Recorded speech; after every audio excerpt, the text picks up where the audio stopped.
Hey all, Michael Lunsford here, Citizens for a New Louisiana. I've posted on my Facebook page previously that those who can't make a compelling argument must silence those who can. And I have a case in point from the last video I did. You remember it was the Airbnb ordinance that was being introduced on July the 7th. 90 people signed in opposition and only 4 in favor.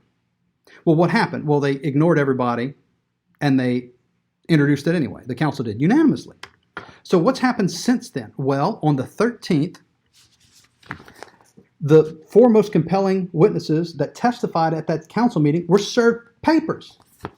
They've been sued for damages and for injunction against libel and slander. Let me read you a little bit of this.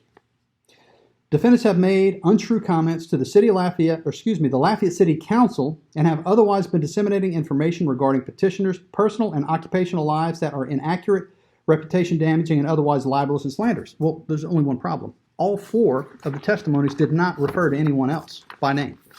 They didn't. So I don't know how that's libelous and slanderous. But anyway, here is a restraining order that was issued on July the 13th. It is hereby ordered that a temporary restraining order issued restraining defendants from talking, texting, posting to social media, or otherwise disseminating information, listen to this, including to the Lafayette City Council. Now, a temporary restraining order generally lasts 10 days. So the whole goal of this is to get it past the council meeting on July 21st.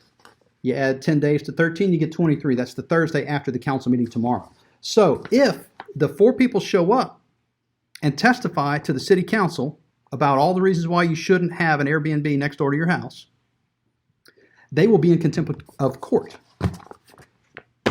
Got to silence those voices that can make a compelling argument. Now, since then, here we go on the 15th, Maryland Council got wind of this.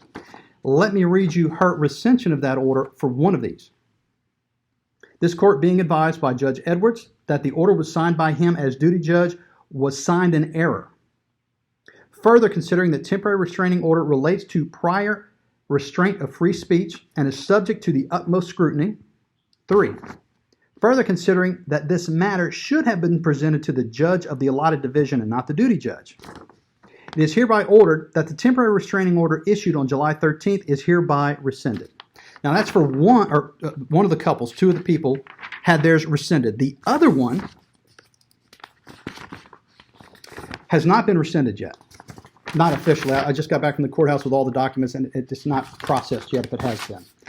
This one, just so you know, the hearing date is August the 24th. Now we've already gotten past the July 21st meeting date.